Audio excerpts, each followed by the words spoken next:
All right, we're going to get started. Welcome, everybody. It's so great that you could all join us today. We really appreciate you taking the time to do that. I think it's hopefully going to be a fun day or fun hour that we're going to spend together. Really, what we wanted to do was just kind of take an opportunity here to kind of just share story more as kind of a tool to be able to look at the world a little bit differently. And the best way to do that was when we share stories is we look at them as shared experiences. So fundamentally today, what we're going to do is just have Michael share with you his experience related to his relationship with story, how it's worked for him, both in his life, and then a little bit related to even how it's worked with him in his career. But the reality of it is that we want to present it to you as just something that is a bit of a tool that you can look at the lens of the things we're experiencing today through, and maybe find a little bit of stability through that effort.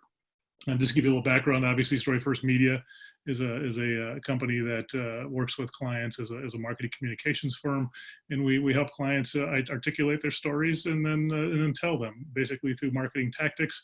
The thing that we're most known for is through video. We've done a lot of that, and obviously film as well, which is a big part of what Michael brings to the equation of what we do as a company. The other aspect of what we're doing this through today, as far as the aspect of hosting it today, is our podcast, The Nature of Story, and we'll share a little bit about that with you as well. It's another place where you can learn a little bit more about storytelling in general. But like we said, today is really going to be just about the nuts and bolts of how story is impact in Michael's life, and hopefully through that give you some tools going forward. So, Michael, I'll turn it over to you.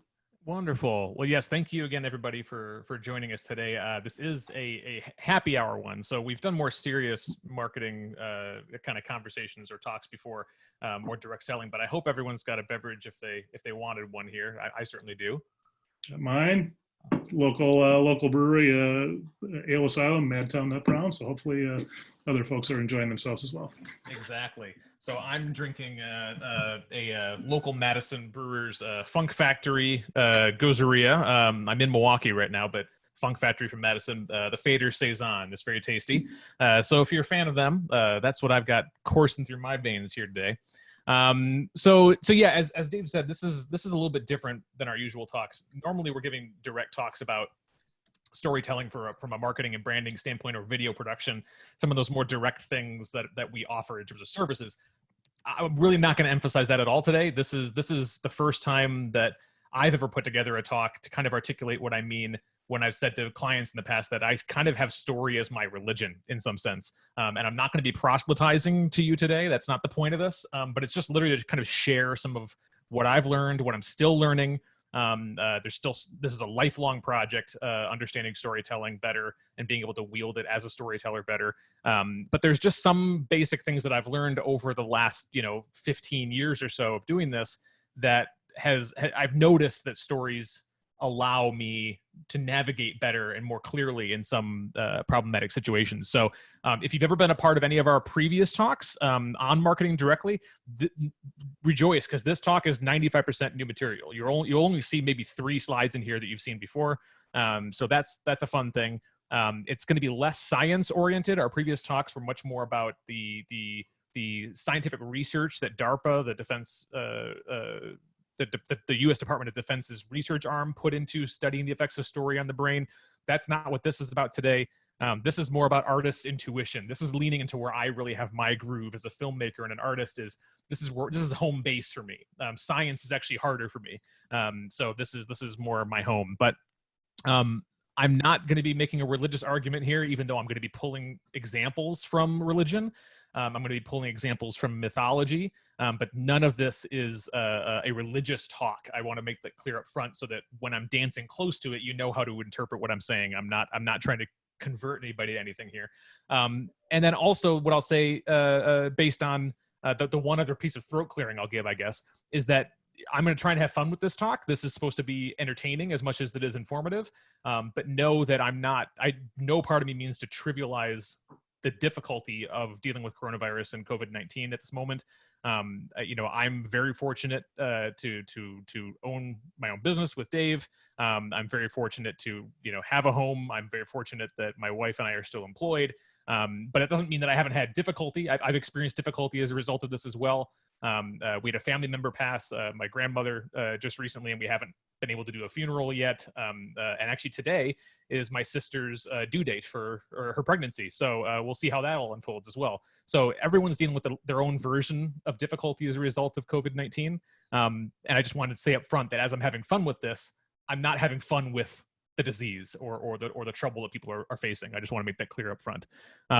So my goal with this talk is to have fun, hopefully, with you guys, be a bit vulnerable with you with my stories, and share what I've learned in the 17 years of studying and working in storytelling and how it's helped me make sense of things in life. I'm not professing to have the answer to anything. So a little bit about me, just to give you more context as to why the hell do I have any right whatsoever to even talk about this. I'm 33 years old, so I only have the life experience that a 33-year-old would have. But I have been working in storytelling my entire adult life. My first job was at a movie theater, and that was when I was 14 years old. And that was because I wanted to make movies ever since I was in middle school. So I've been devouring stories in book and film form for as long as I can remember. And it's been my home. It's been where my passion lies. It's been my prism for understanding life. And then I've been co-owner of StoryFirst Media with Dave for the past 11 years. So we've been, being paid by brands and corporations and companies to apply story principles to their marketing and to their branding. And so the market has validated me, at least to that point, at least, that we have something of value to say.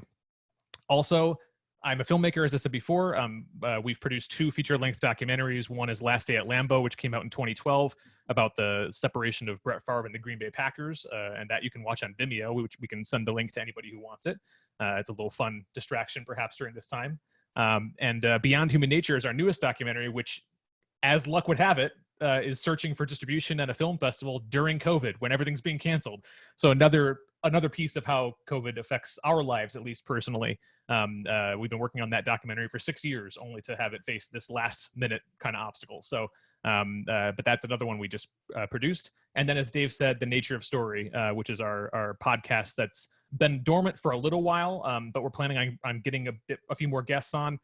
That's a conversation series with scientists and storytellers discussing the role that story has in society.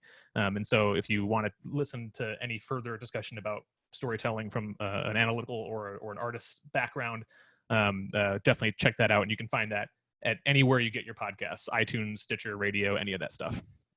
So we'll jump into it here. Storytelling is the oldest form of human communication. This is one of those few slides that you've seen before if you've done any of our other talks. Evolutionary biology says that any universal human trait that human beings have is only there because generation upon generation of our ancestors found it adaptive. It in some way helped them to survive and get to the place where they could propagate all the way up until us. And so the longer that humans demonstrate some behavior, the more that becomes part of our basic hardwiring. So the way neuroscientists refer to this is that neurons that fire together wire together. That's the kind of kitschy way of saying it, but that's the truth too, is that the more you individually do a particular thing in terms of processing thoughts or feelings or emotions, the more your brain will naturally jump to that way of doing it quicker in the future because it sees it as adaptive. So only hundreds of years ago have human beings been reading and writing en masse. 2,000 years ago was the dawn of argument, persuasion, and logic. Only 2,000 years. Written communication reaches back 6,000 to 7,000 years ago.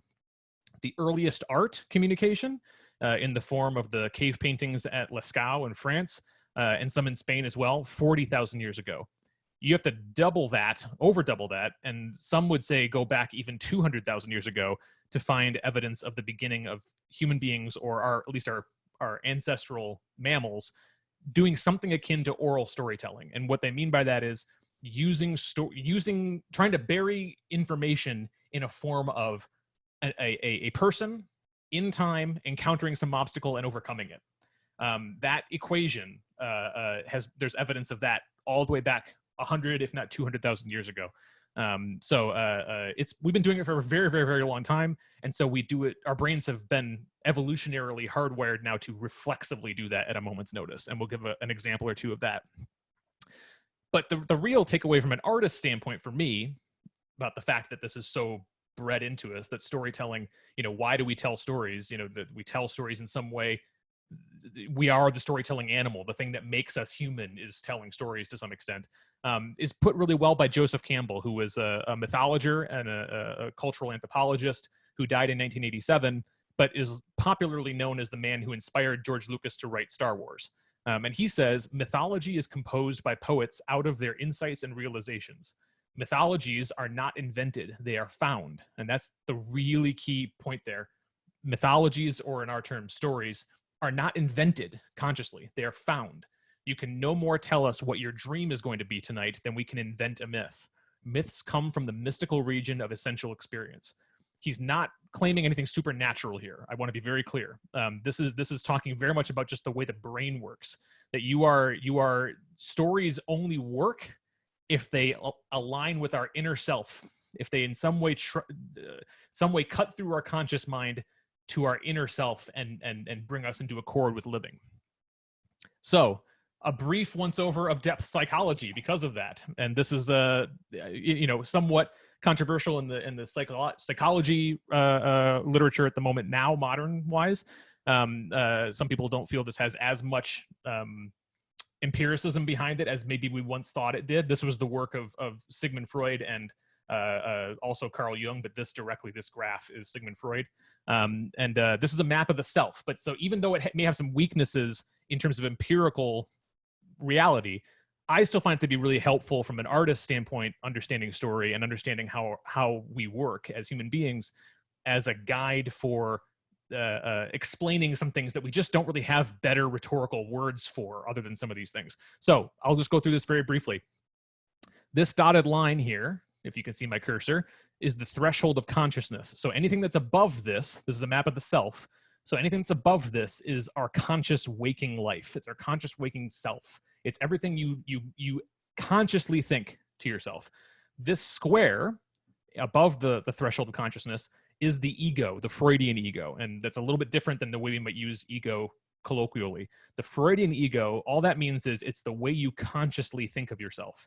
When I say I am Michael, that is the Freudian ego label for myself. I am calling myself Michael. When I say I am a filmmaker, that is my Freudian ego putting a label on me. So that's what that is. Underneath the threshold of consciousness is everything that's mysterious about ourselves that we don't really understand, but comes to us in dreams, is expressed in myth. It's just the things that you don't really know about yourself, but you know are there. The circle here is the unconscious self, is the core of every person, according to Freud. And all stories in some way are about the relationship between the conscious ego and the unconscious self. And we'll get into that more later. But underneath here, these three lines here represent the Freudian shadow. And the Freudian shadow is the nemesis lurking within all of us. It's the thing that we recognize in other people that we don't like because we recognize it in ourselves. And the anima at the bottom here, this particular map is the masculine map. So the anima is the feminine side of the masculine. And if you were to make this map for the feminine, it would be called the animus. And the animus is the masculine representation of the feminine. So the anima is activated unconsciously whenever a man sees a woman or the feminine inside of him expressed outwardly, projected onto something else. Same thing, you can reverse it. If a woman is in the world and sees and recognizes the inner masculine reflected somewhere else in the world, that animates the animus. So what we have over here is what we'd call projections, and this is the real Carl Jung insight, is that in life we constantly project our unconscious characters, if you will, onto things that we experience both in reality and in dream world. So in reality, we will see someone perhaps, and they will represent our shadow. We will project our shadow onto somebody in our world as kind of, I really don't like that person. And the reason is because I'm projecting some part that I really don't like about myself onto them. Same way with any of these things. You'll do that in waking life, but then Carl Jung's biggest insight was that this was how dreams worked. That we all experienced, as he would put it, some form of collective unconscious, that we all shared similar symbols and characters that appeared in all of our dreams together. and were then but what the reason that we all shared those is because they were manifestations of our unconscious, and we're all experiencing the same human storytelling experience. So we would see these same characters pop up in different manifestations and different dreams from different people. And when you notice that pattern, you start to see how this stuff is universal. Then you start to see that outside of dreams, those same symbols are in all of our myths and all of our religions and all of our stories, all the way up into modern television shows, which we'll get into. So that's where we're going to go now, just to make this point really clear. I'm going to go from this map to the map of the monomyth, which looks strikingly similar. So this is the monomyth from Joseph Campbell, and it's the oldest description of story that we have. You can break down the oldest stories that we have actually in humankind, which are the Enuma Elish and the Epic of Gilgamesh. Both of those are the oldest written stories that we have on record, and they follow this, which is some self, some character, some ego at the front of some story is always going to be thrown out of balance by something happening to them that shows them that their ego is wrong, that shows that the way they think they understand the world is off. They're going to be thrown into some form of imbalance. And the only way to correct for that imbalance is they're going to have to go down from this realm of known comfort into a realm of unknown discomfort, which is the unconscious on the map we just had in the back, or for the Freudian self map. They have to go into the unconscious and encounter something at the very, very deepest, darkest part of themselves that transcends what they thought of themselves before into something new by the end. And that something new is always in accord with, it's a new understanding of who they are in their unconscious. And you align what we just saw, you align this ego with the self. So all stories, to some extent, going back forever, are about the struggle to align and bring into accord your conscious ego with your inner self. And if you're out of alignment, that's anxiety, that's depression, that's identity crises, that's all that'd be the argument. And again, I'm stating this as being true for me, for my experience, and it seems to be true for a lot of other people as well, at least as a helpful, if it's not empirically scientifically true, it's true in a sense that it helps you understand this in a different way. Here's a more modern version of this, though. If anyone's a fan of Rick and Morty, Dan Harmon is the one of the co-creators and the main writer behind the show.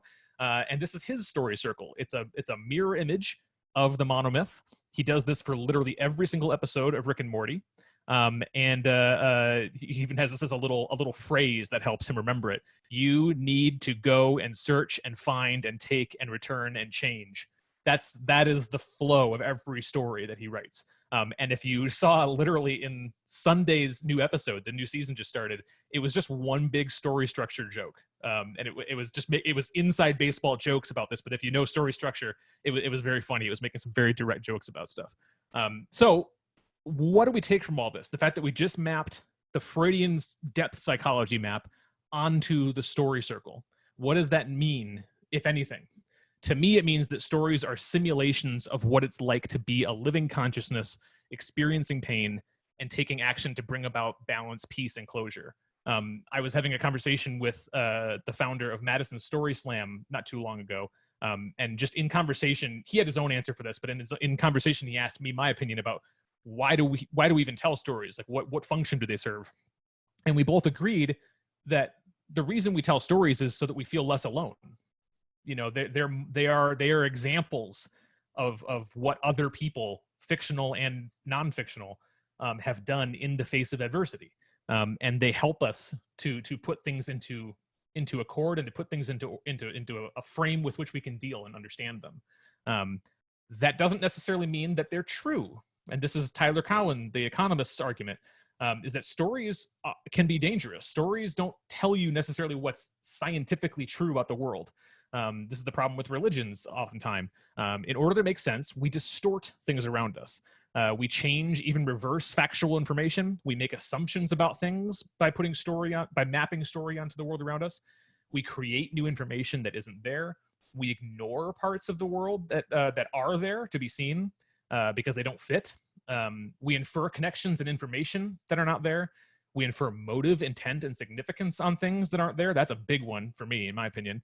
And we misinterpret things fundamentally. And that's because we are hardwired as storytelling animals. that that doesn't mean the world is a story. You know, that this is where I'm not a story purist. I'm not saying that the world is an actual story, but I am saying that's the only game we have to play. That's the way our brains function, and this is borne out in a lot of the DARPA research, which you can see in some of our other talks. We see the world in story terms. Even when the world doesn't conform to that, we force it to, and it creates a lot of the distortions that we encounter. Here's one example of that I've given before from my world of cinema that I absolutely love. It's from the Soviet Union. And at the dawn of the Soviet Union in 1917 through 1920, there was a trade embargo, so no new film stock got into the country. So film schools within the Soviet Union had to teach their students about film in a very innovative way. They had to take apart films that were already shot and repiece them together in different ways to teach themselves about what does it mean to cut from a wide shot to a close shot? What does it mean? What happens when you do this next to that as opposed to the way it was? And so they basically, you know, it's the equivalent of taking apart a transistor radio and putting it back together, that kind of thing, right? So they couldn't film new stuff, so that's what they did. So Lev Kuleshov was one of the film scholars at the time. He's a film theorist now, revered by Alfred Hitchcock and Steven Spielberg, because he established what we now call the Kuleshov effect. And I'm just going to play this for you, and I'll explain it as we go.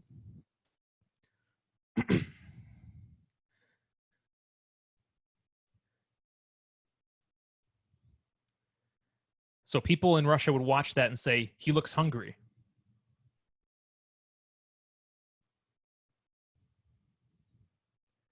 People would watch that and they would say, he looks mournful.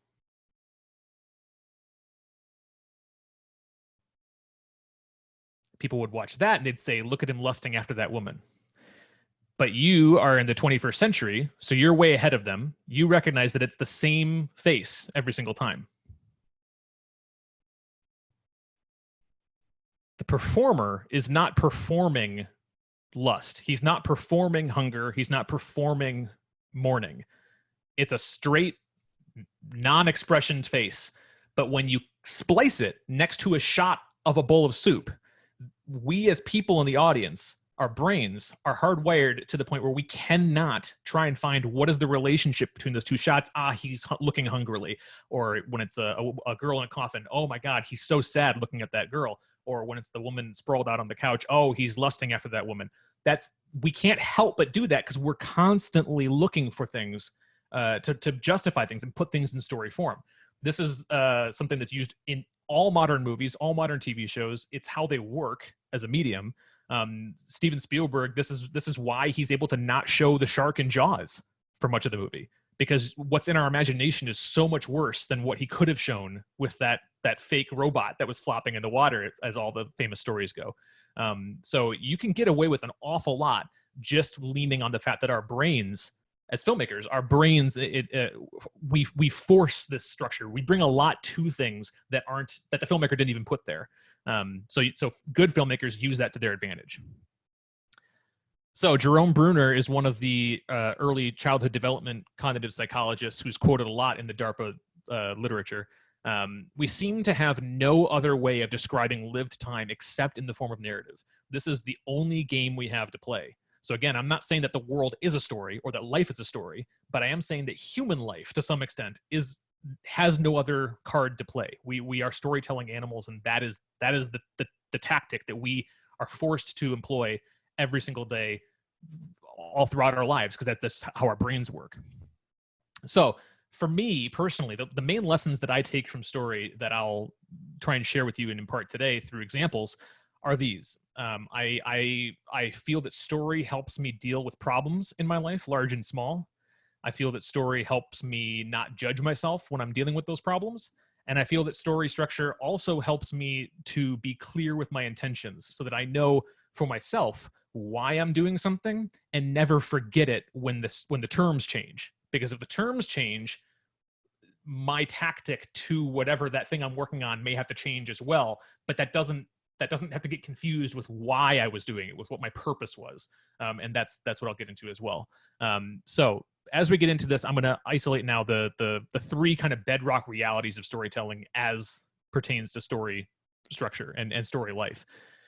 The bedrock ingredients of story, every single story, as I said up front, it's all about that some character encounters an obstacle and performs some action to try and overcome it, right?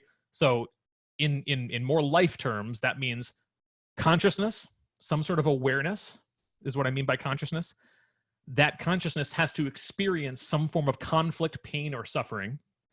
And then that consciousness has to try to transform that pain and suffering through will, through action, into something of value, into something of meaning. And this is my life philosophy in some sense that's born out just through storytelling. I've only recently been kind of seeing this mapped in some of the existentialist philosophers and whatnot, but it's not where I come from. I come from movie land. I went to film school, and this is what's taught in screenwriting. So all stories have at their core some form of consciousness.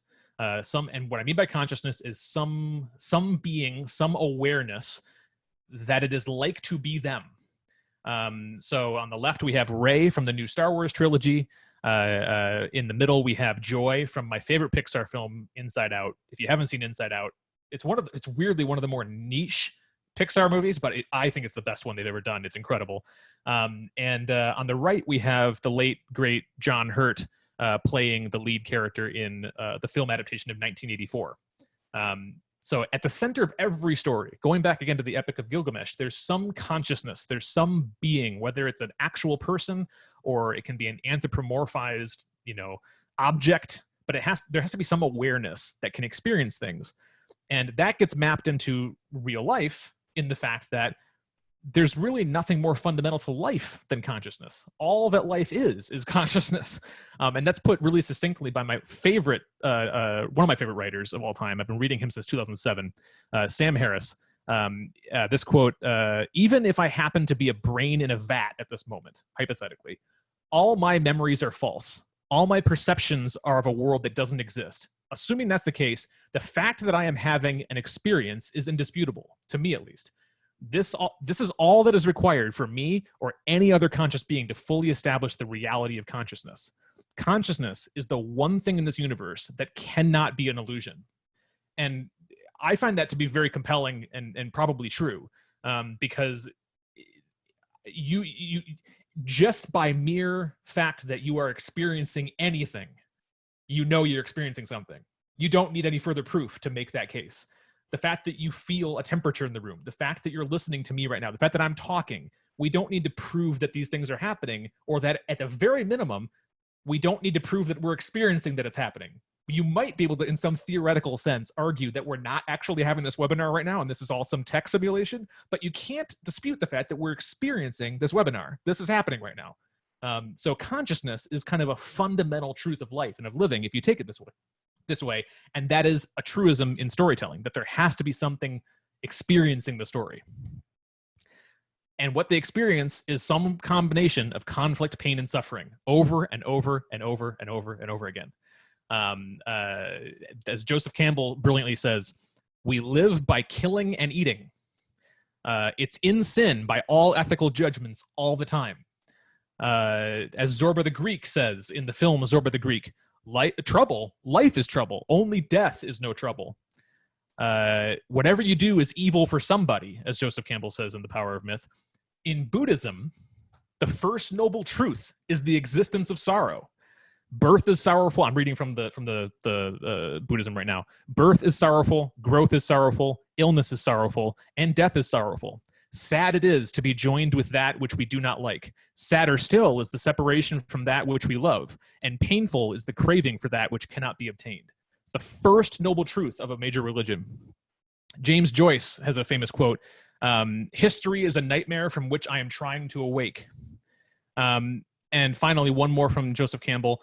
Life would not be life without temporality. We exist in time. Loss, loss, loss. We have something and then we don't. So that is what the consciousness must experience in story in order for it to be compelling. And this is mirrored in life, obviously. I mean, this is a slide of something of what it's like to be experiencing life, right? We've got here a map of 20 years. On the far right, you've got what we're going through right now with COVID-19. But we kind of have a joke on social media all the time. You'll see at the end of every year or the start of every new year, you'll see some series of memes that are like, oh, good riddance 2018, worst year ever. Good riddance 2016, how awful was that? all this stuff is like that. Yeah, it's kind of a ritual we do now, though. But you really can make a case that every year has a reason that it could be made out to be the worst. If you just made the case for it, this is a constant. This doesn't stop. At the macro level, as this map shows, this never stops. And I only put missed by the media on there, not to rag on the media. I respect the media greatly. The only reason I put that there is because there's nothing to protect us from this reality either. Like, things will fail. Even the fail safes we have in place will fail. Right now we're dealing with that, right? I mean, the lack of PPE that we had on hand for a pandemic like this, for just the medical community itself. The fact that we weren't ready for a lot of that, that's a major failing, and we weren't protected by it. Things will fail, and our fail safes will break down. Carl Sagan's one of my favorite writers as well, the world famous astronomer. His version of this came as a result of this photograph, which he dubbed the pale blue dot, which is taken by the Voyager satellite, which actually only in the last few years finally left our solar system. It is the furthest man-made object away from Earth at this point, and it's continuing to go. And if you look on the web, it's actually really cool. You can go to the website. You can see the ticker about how far away from Earth it is, and it's still running. I mean, it's still sending back information. It's amazing. But this is the furthest photograph of Earth that we have. It's taken from way out in our solar system, and Earth is just a little white dot there, right in the center, or a little blue dot, as the name goes. So his quote is, "Our planet is a lonely speck in the great enveloping cosmic dark. In our obscurity, in all this vastness, there is no hint that help will come from elsewhere to save us from ourselves. We're on our own, and this is just a reality of life." This is the story structure version of what we were just describing. This is from the book by Robert McKee, who's my favorite screenwriting guru, describing what it looks like to be thrown out of balance. So as we're talking about consciousness, right? So some character, some awareness, some being, as we're calling it in this graph, the protagonist, they're going along their life and they expect one thing to happen, but then there's a gap that occurs and something else happens.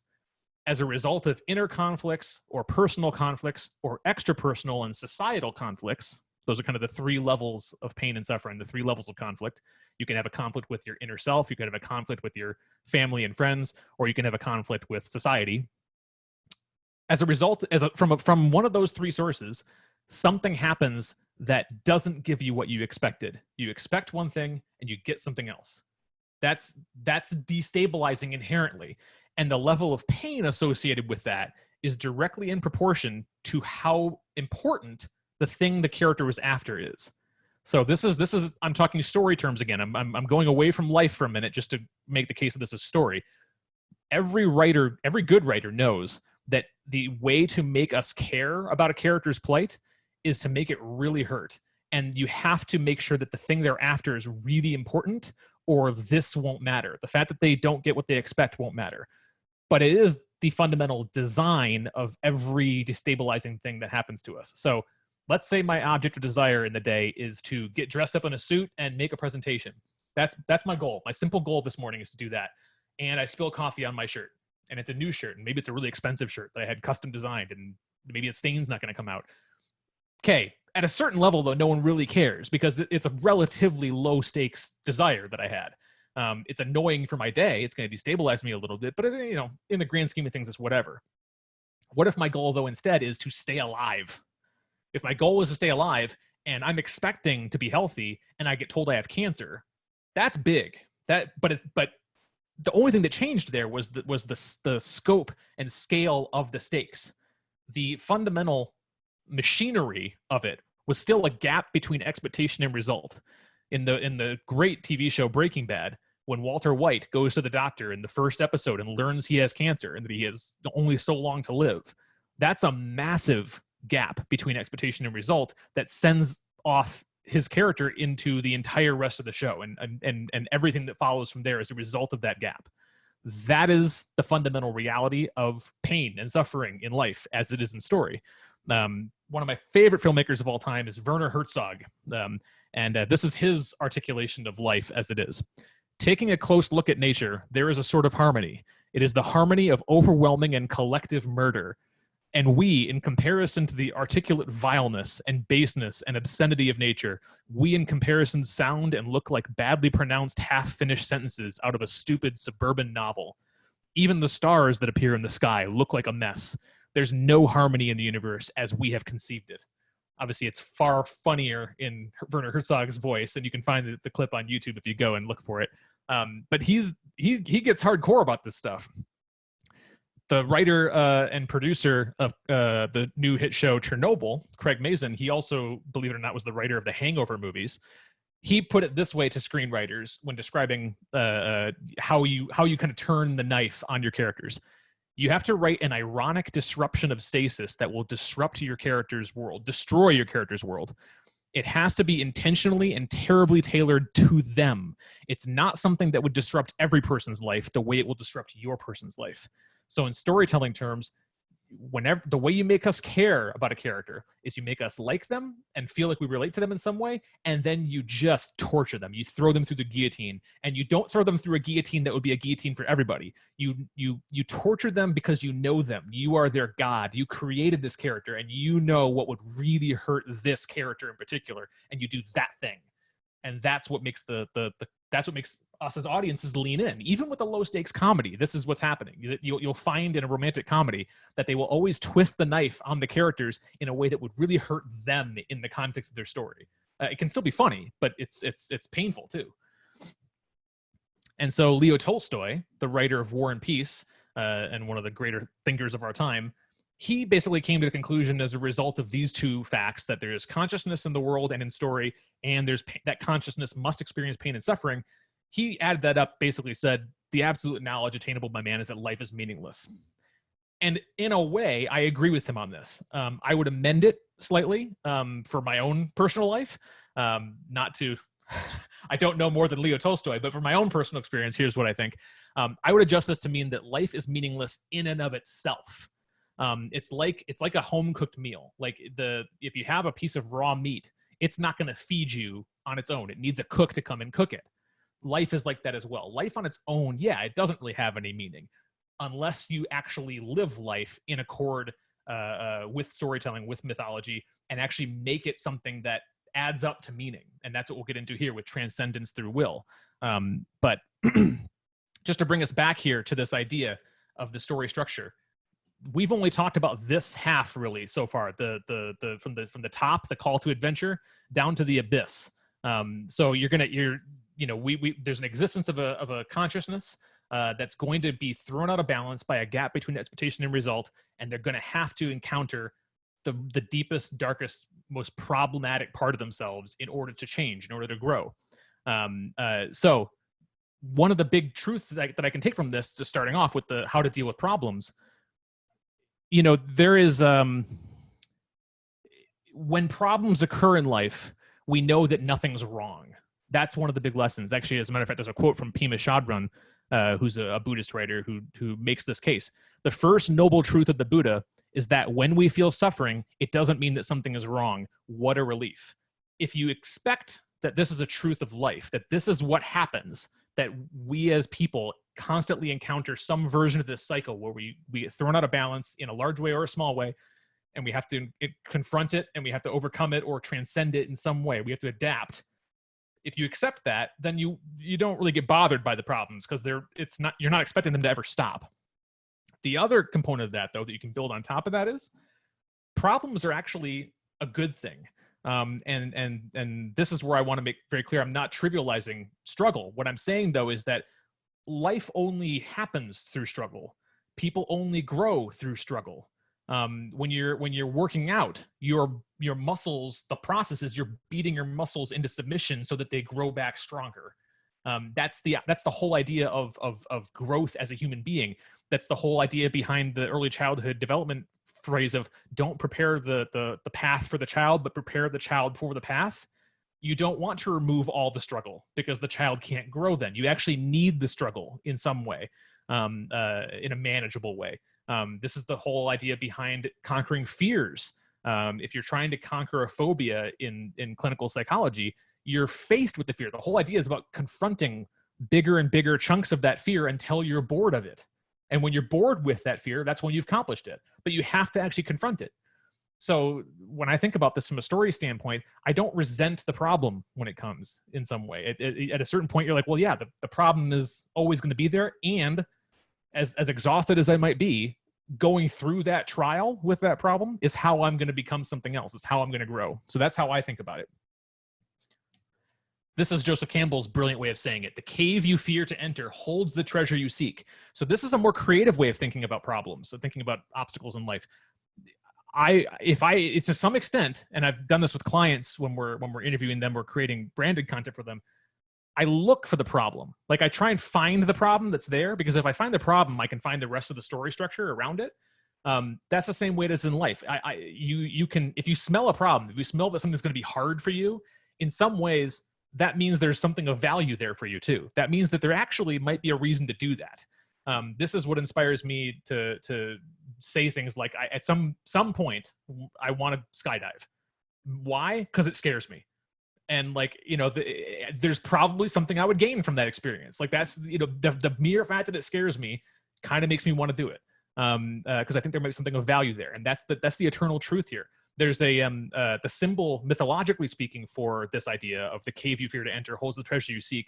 Obviously, there's a cave, but another one is the dragon guarding the pot of gold. Or sometimes it's, a troll guarding a passage, a bridge, right? Those are very old, specific metaphors for this idea that where you want to go, you want the pot of gold, you want to pass the bridge, you have to encounter the demon that comes with it. You can't just get it on its own. That's not true.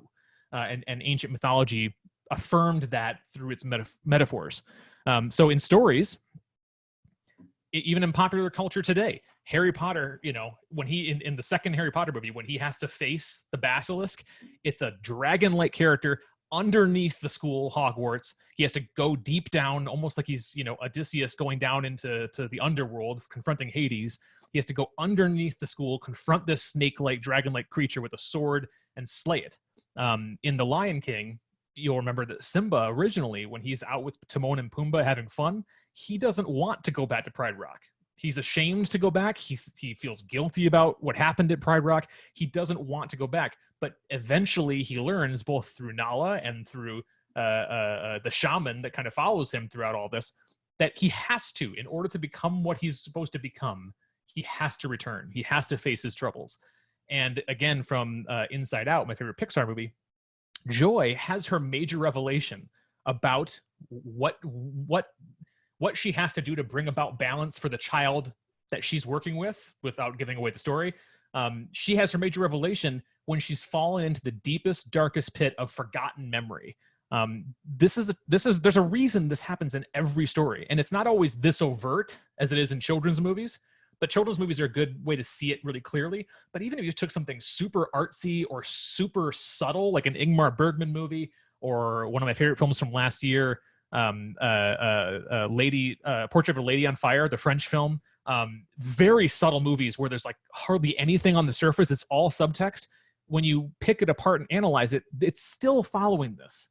The character has to go through something that they know is going to hurt in order to get the thing they really want. And the reason we feel that, again, the evidence of why that matters for life, is that we go and watch this stuff. We pay money to experience that with these symbols because it somehow makes us feel less alone. In the new Star Wars movie, they mirror what happens in the old Star Wars trilogy.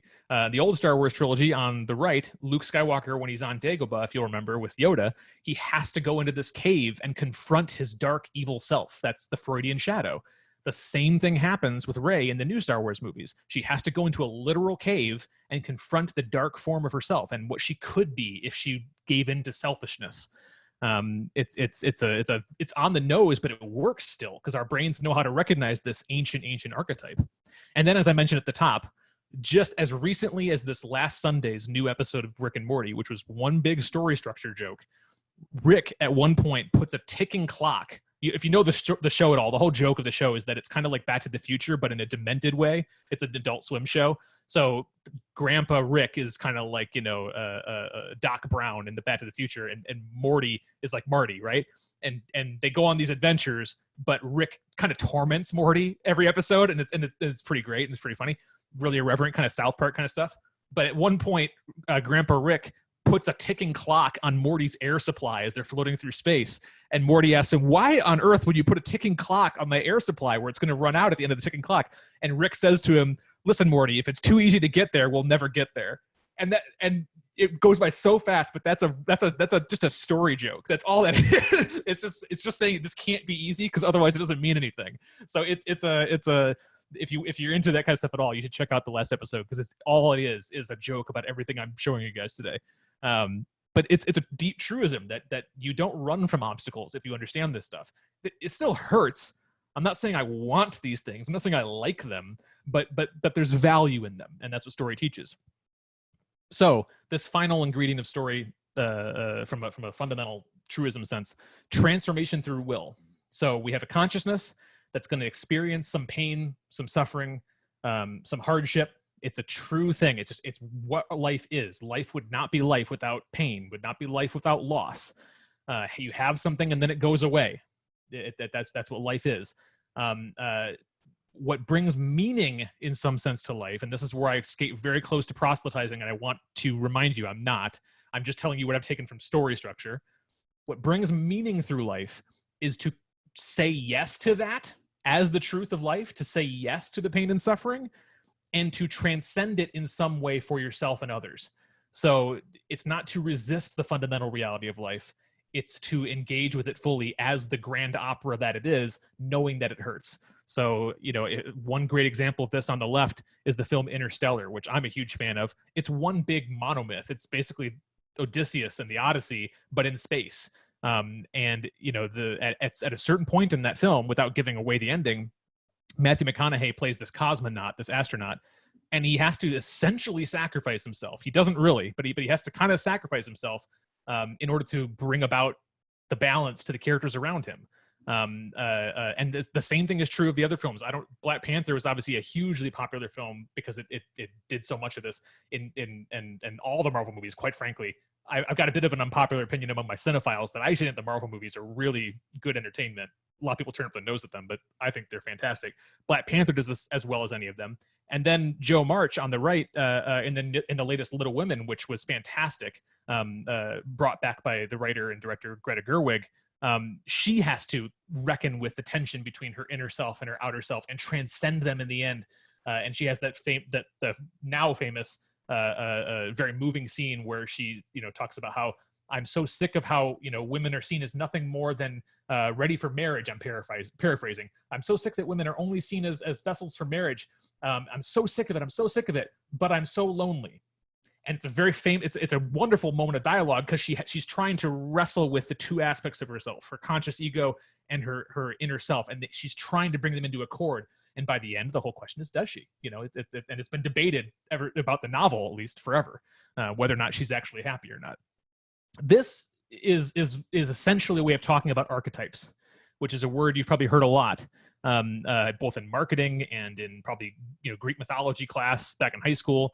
An archetype, what we're really talking about when we say an archetype, is a mode of behavior in face of an obstacle. So Katniss Everdeen of the Hunger Games she will confront an obstacle the way that Katniss confronts the obstacle. Gandalf from Lord of the Rings will confront an obstacle the way that Gandalf confronts the obstacle. And Leslie Knope in Parks and Recreation, because this isn't just a dramatic thing, she will confront obstacles the way that Leslie Knope does. And this is why we'll all have jokes, about like Sex and the City, for example. What are you, a Samantha, or you do this game? Like there's all the personality tests. What character in The Office are you? This is playing with archetypes, but the reason why it's fun is because they all exist in us all. Archetypes, the reason archetypes worked in Greek mythology was they were manifestations of modes of being that were available to everyone. If you wanted to call upon your own artistic ingenuity, you would pray to the muses. If you wanted to bring about your war readiness and your strength, you might pray to Mars or to Zeus. If you wanted to call upon insight and enlightenment, you might call on Prometheus. Like that's what an archetype was, is that it's a character symbol for a mode of behavior. So when you're a brand, for example, and you call yourself the warrior, what you're describing is the way you behave in the face of a problem for your clients, for example. That's what an archetype is. And what's fun about this, by the way, is if you want to get really geeky about it, you can trace the lineage, almost like etymology, of all these characters back to their foundational Roman and Greek archetypes. So Katniss Everdeen is very clearly based on the archetype of Artemis, who was literally bow and arrow, woman in the woods in Greek mythology.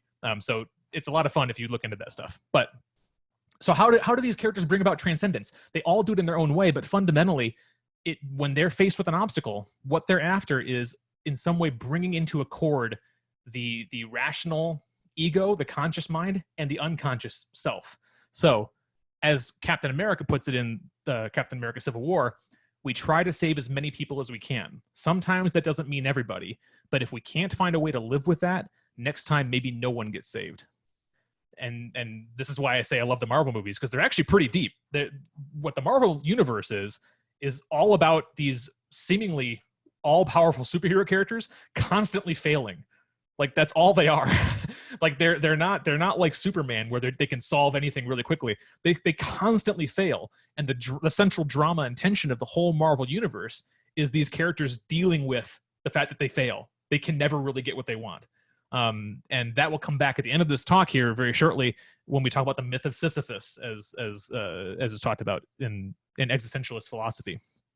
So I'm just going to share this one little myth here about the final idea that I was talking about. The lesson that I take from storytelling is the idea of being clear with my intentions. So Joseph Campbell tells this story about a samurai, and I don't think it's a true story. It's a myth. It's a folk tale. A samurai's master is killed, and the samurai then has the sacred duty to avenge his master and go and kill the one who slayed him. So finally, after a long journey, the samurai finds this killer and pulls out his sword and is ready to kill the murderer. And at the last moment, right before he strikes his blow, the murderer spits in his face. And the samurai takes his sword and sheaths it and walks away.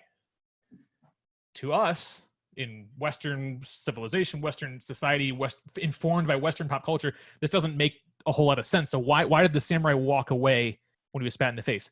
The reason the samurai did that is because if he had struck down that person at that moment, it wouldn't have been because of his sacred duty to avenge his master. It would have been out of anger.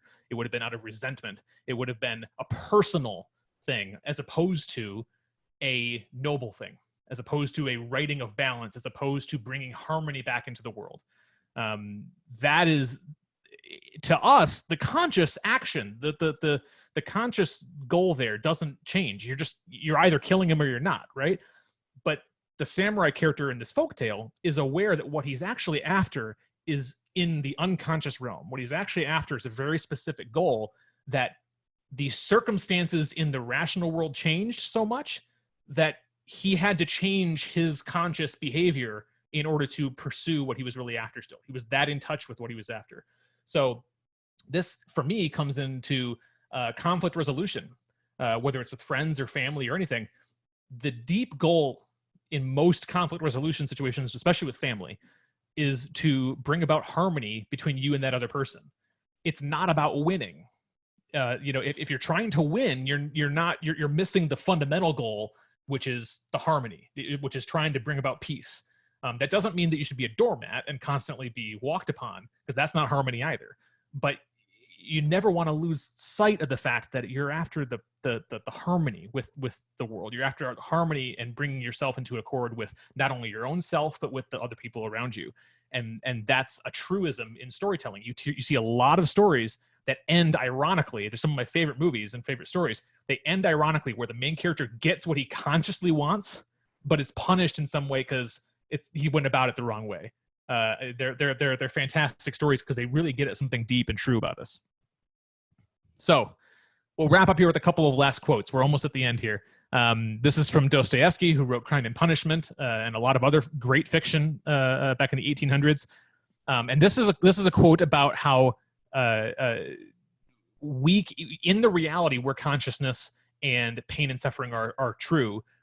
He's asserting here that people, in the context of his work, he's asserting here that there's also no way that we couldn't act against that. There's no way that what defines human beings is that we always struggle against the obstacle. There is no way we wouldn't. So what he says is, I'm certain that man would never renounce suffering, that is, destruction and chaos. Suffering, why, this is the sole cause of consciousness. This is his way of saying problems in life give meaning, give a purpose to us. Though I did declare at the beginning that consciousness, in my opinion, is man's greatest misfortune, still I know that man loves it and will not exchange it for any satisfactions. Consciousness, for example, is infinitely higher than 2 times 2. In the context of his writing, 2 times 2 is his description of rational mind, the rational ego. So consciousness, for example, is infinitely higher than 2 times 2. After 2 times 2, there would, of course, be nothing left, nothing only to do, but even to learn. It's a great, deep insight. Arthur Schopenhauer said something very similar about the kind of seeming futileness of life. Human life must be some kind of mistake. The truth of this will be sufficiently obvious if we only remember that man is a compound of needs and necessities hard to satisfy. So all characters and stories have an obstacle that they're only encountering because they want something. So those things are hard to satisfy. And that even when they are satisfied, all he obtains is a state of painlessness. You never get to what you think you're after. You just satisfy whatever that pain was when you get to what you were after. Where nothing remains to him but abandonment to boredom. This is direct proof that existence has no real value in itself, for what is boredom but the feeling of the emptiness of life? This is the last lesson that I took from storytelling in my life, at least, is the idea of not judging yourself when you're facing these obstacles. So when he says here, this sounds really dark, and it is dark, but it's actually got a really bright core to this. He says, this is direct proof that existence has no real value in itself, for what is boredom but the feeling of the emptiness of life? I've come to interpret that as whenever I'm not wholly invested in something that I feel like I should be invested in, be it a cause, be it a job, be it whatever, in anyone's life. Gary Vaynerchuk, actually one of the major marketing people, talks about this all the time. If you're not wholly into what you're doing, that's less a statement about you not being good. It's more a statement of there's no purpose for you there. You don't feel like you can really transcend yourself there. You don't feel like you can bring anything of value to it. It's not, don't judge yourself every time you don't have the same level of investment in something that somebody else might, or that society might tell you should, because it may just not be for you. It may just not be that's not your fight. And that's I think an endless truth, not only in stories, but in life. So some may take away from this the idea that the necessary answer to the meaninglessness of life, as stories and as I'm making the case for, have to be like nihilism or apathy. If it's all just pain and suffering and that's it, what's the point? What Joseph Campbell would say, and what I would say for myself from just storytelling and the way stories work and what brings about meaning in fake characters' stories and real people's stories, is when they choose life. When they choose life, choose to participate in the opera, as Joseph Campbell calls it, knowing that it hurts. Joseph Campbell's way of saying this is, the hero is the one who can participate in life decently in the way of nature, not in the way of personal rancor, revenge, or anything of the kind. That's the whole message of that samurai folktale, right? Is that the samurai, if he had lost sight of what his real goal was, which was bringing about harmony in nature, he felt his noble goal there was to avenge his master. If he had violated that in anger by striking down that master, or not the master, but striking down the murderer, he would have created other problems for himself. His conscious mind and unconscious mind would have been out of sync again. And the laws of story as a writer would be that he has to reconnect those now in order to bring about his original goal. So it becomes more problems on top of the original problem because he didn't keep in view what he was really after.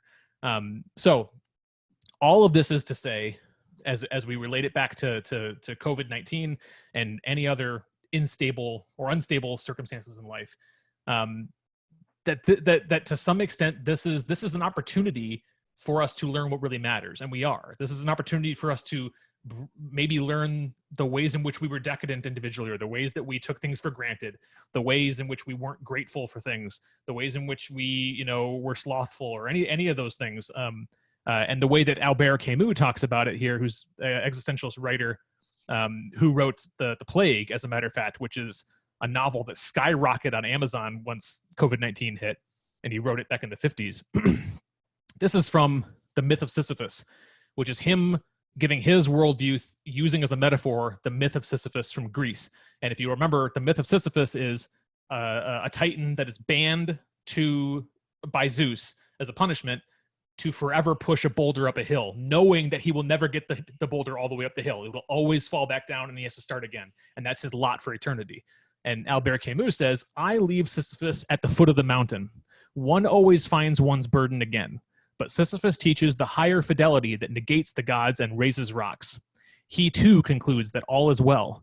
This universe, henceforth, without a master, seems to him neither sterile nor futile.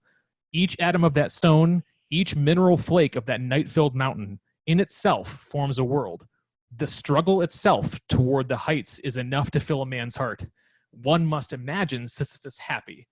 And that's the most famous part of that quote. One must imagine Sisyphus happy. If you reframe the myth of Sisyphus, that man just pushing that, or that titan just pushing that boulder up the hill, and it keeps falling back down, it's always been a symbol casually of a futile situation. And it is. But what if he's happy with that? What if he finds meaning with that? What if that's just what his lot is? That's what he does. That's the way Albert Camus has interpreted storytelling. And if that sounds scary to you, if that sounds disheartening to you, if that sounds like a difficult, dark place to think about life, think of it the way Joseph Campbell does. It's the same thing. We have not even to risk the adventure alone, for the heroes of all time have gone before us. The labyrinth is thoroughly known. We have only to follow the thread of the hero path. And where we had thought to find an abomination, we shall find a god. Where we had thought to slay another, we shall slay ourselves. Where we had thought to travel outward, we shall come to the center of our own existence. And where we had thought to be alone, we shall be with all the world. Stories are fundamentally a reflection of what it's like to be alive, to face pain and hardship, and to transcend yourself through those experiences. That's all that stories are. And we can apply that even to the wisdom of today with everything we're going through. When I'm thinking about, my sister who's about to give birth, when I'm thinking about my family not being able to mourn collectively for my grandmother, when I'm thinking about, a much lesser concern, but still a concern, that our documentary we spent 6 years on isn't finding a home right now. These are all things that are not unexpected. They're unexpected in their folk specific sense, but not elementally. Like we're going to face problems like this throughout our lives, and what defines us is how we react to them and what modes of behavior we employ to try and transcend ourselves through them. And so, thank you so much for tolerating me and allowing me to share some of my own personal lessons from storytelling over the past 17 years. And I'm happy to hear your thoughts or your challenges or your expressions as a result of this. So, thank you so much. We'll hang just for a moment and see if anyone has any questions or anything. Absolutely. Thank you, everybody. We did turn on your ability to talk, so feel free if you do have a question, to open up your mic and offer up any question or type it in, and we'll be happy to share any thoughts. Challenge me too. I don't care. If you disagree with me, tell me. Hey, it's Roger. Hey, Roger. How are you? Hey, guys. I would show myself, but pants being what they are and everything. Exactly. Michael, thank you for sharing. Pretty deep conversation, man. Thank you. I think it's one of the reasons why I enjoy science fiction so much, because science fiction retells stories so much. And I appreciate you giving me what I'm taking out of this are a few questions for myself. Which I ask myself a lot with the brand and the speaking that I'm doing. What is it I'm trying to do? Who am I trying to serve, and what problem am I trying to solve? So thanks for the happy hour, man. Hey, thank you so much for attending. I'm glad you enjoyed it. And yeah, science fiction is in some ways the closest thing we have to that overt modern myth, because of space being the final frontier, as Star Trek says, right? I mean, like, we could tell myths and legends about, nature for a long time because we hadn't conquered it all to some extent, but now space is the realm of the mysterious. So it's, I love science fiction for the same reason.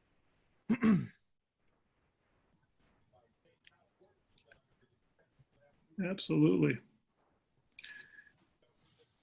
We'll hang for a few more minutes if anybody's got anything else to offer. I think one of the things obviously I want to get out, I think, of this period we're in, is to find that ability to connect at a whole nother level. Hopefully, some of the structure and the thinking of what we've been able to kind of talk about here today kind of give us that comfort in knowing that it's important for us to be able to connect through our stories. That's why we all want to talk about what we are experiencing on a daily basis, because that shared experience allows us to feel connected and get through this a lot easier. But we can also accept the fact that it is reality and we have to get through it, and we will, because we've got this history of getting through it in the past. Hey guys.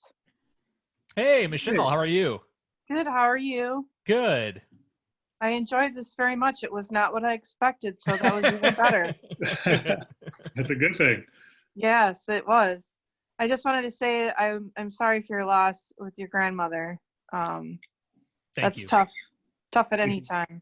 Yes, it is. And it's yeah, I mean, it's one way or another. We will find a way to mourn as a family and get past that. But yeah, I share that, number one, to be as vulnerable as I can be with you guys listening, but also to hopefully make it clear that even though I find some peace with the obstacle nature of life and story, it doesn't mean that I don't understand pain. Right. We all have it. So. Right. I think Bill's gonna say something here. Men? Hey, how are you, sir? Dandy. Hey, are we getting ready for Last Day at Lambeau 2 Electric Boogaloo? That's right. Exactly. That was a welcome distraction and a very interesting story to unfold as well. There's definitely talk about a gap between expectation and result. Jordan Love was definitely that. So we'll see how that resolves. Yeah, we'll see. But no, it was really interesting, Mike. Thank you. Thank you so much for attending. I loved hearing from you guys. Hey guys, it's Mel. I don't have anything to add. I just wanted to say that it was a great talk, Michael, and always just love hearing you pontificate is not the right word, because it is. It's always a weird connotation, but and I'm a daiquiri and a half in, so I apologize. Perfect. But I always love kind of hearing how you relate to the world through story, and especially in the context of just kind of what we're all going through right now, and especially your and Dave's particular situation with your grandma and Dave's mom, and so I think that vulnerability is something that I think people it gets a bad rap in storytelling, and I'm not sure exactly that we need to be, vulnerable 100% of the time, but right. I definitely feel like the brands and the people who are being vulnerable, just because frankly, sometimes you don't have any better option. Sometimes it's not a marketing play or a sales play. It's what you're feeling at this moment in time. And I think that that those are the brands and the people that are really going to be able to kind of weather our current situation. Totally. And I agree with all that. And I think the way I've made peace with being vulnerable in this way for this moment is, I feel, because I agree with you that it's not always the wise thing to be vulnerable all the time. But I feel like there's at points, based on whatever it is you're talking about, or whatever it is perhaps a brand is talking about, there's a certain threshold where you start to owe vulnerability to the audience. You start to kind of say, okay, if I'm going to be talking about like purpose of life stuff, like I can't be doing that from a protected place. Like I need to at least be as honest as I possibly can be, and hopefully share something of my own troubles. But anyway, yeah, I agree. 100%.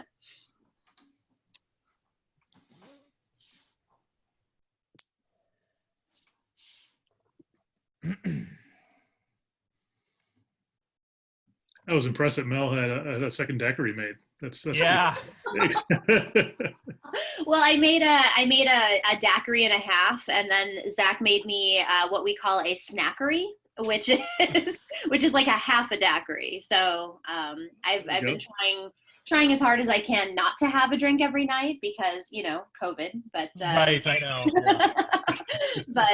but yeah, so I actually am happy that I am as clear, and I have control of my words as much as I do. Yes.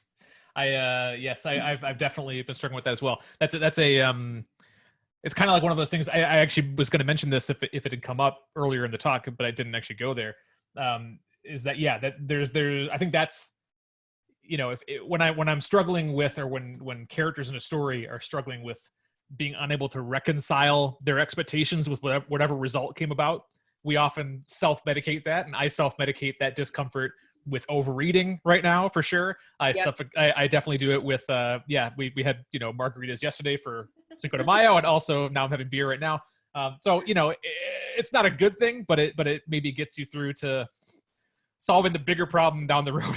I don't know. For sure. Yeah, it's weird. It's like a weird. I don't want to call it a crutch. It's not a crutch. It's just I don't know. Just it's something about having a cocktail at the end of the day is maybe, I don't know. It takes the edge off a little bit. Yeah, totally. Now everybody knows that I love snackeries. So That's right. There you go. Exactly. And you have somebody who can make them for you, which is great. For sure. Look at you. Hey, Terry. Terry. How's How it are you? going, Michael? How are you? So, Michael, I was just asked to do a training program at Celerity on one of our operations meetings. And the topic that they picked for me was how to connect with our clients on a deeper level. Mm-hmm.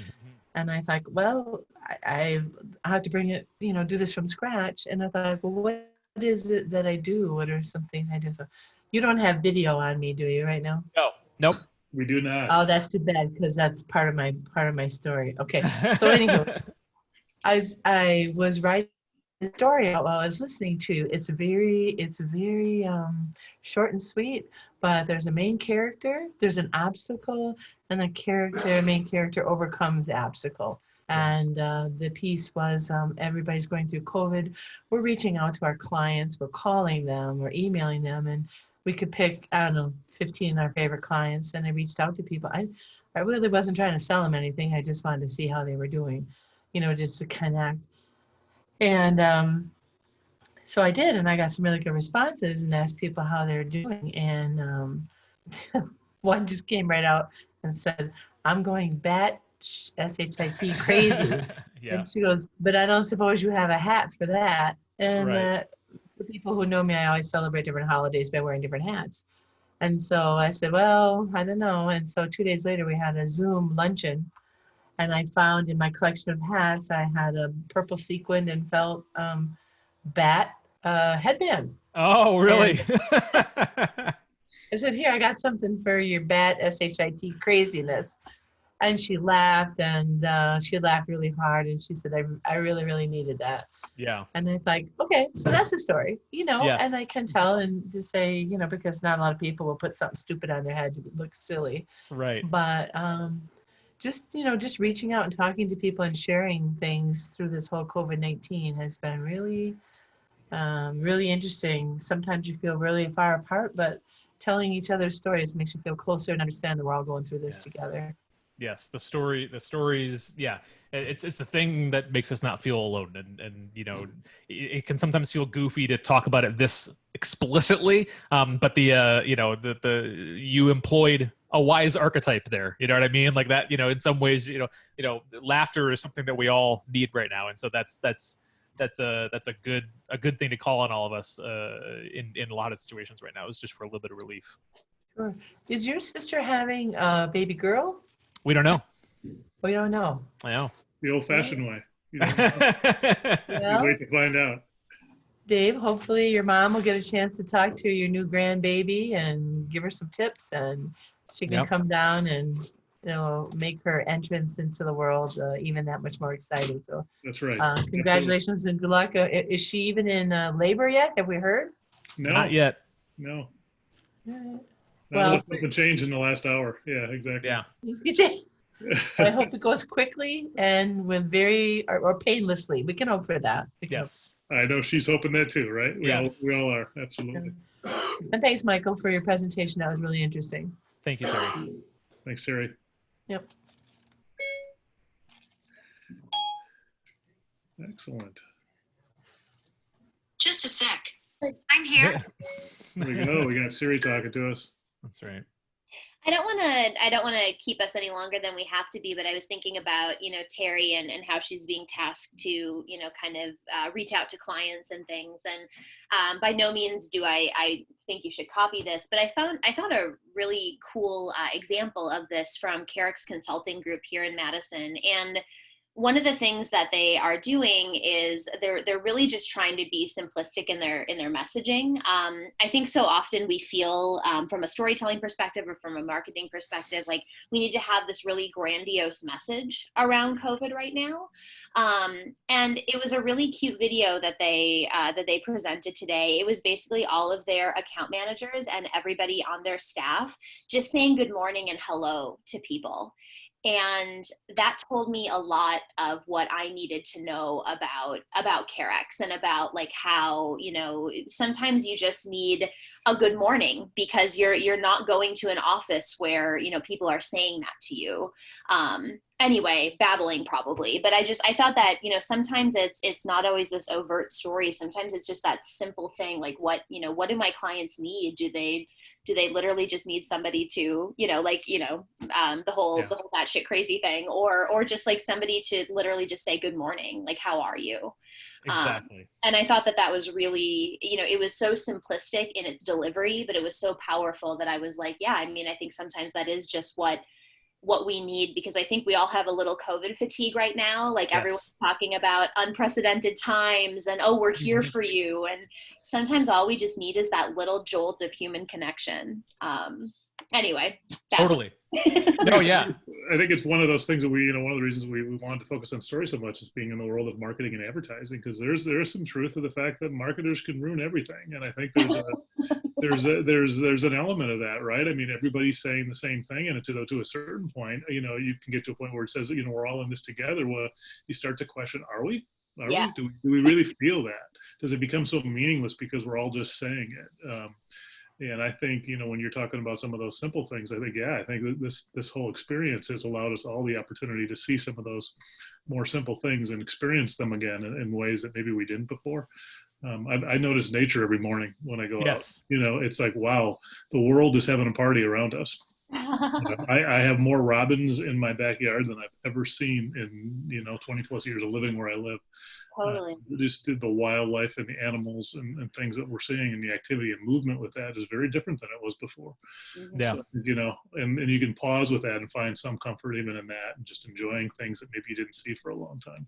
So. Yeah. There's that, and my daily version of that. I would add on that I agree with everything that Dave just said, but also I have one of my cats sleeping on the sofa behind me, which you can't see because of my background. But I constantly remind myself when I look at the cats, they have no idea any of this is going on. Totally. I actually just wrote a personal blog, and like that's the most comforting thing to me, that Hobbs has no clue what's going on. Every day that he has lived for the last 2 months is no different than the day before, and that's so comforting. And also, he still hates kisses. That's also comforting. Some people have said that our pets want us all to go back to work, though. So, yes.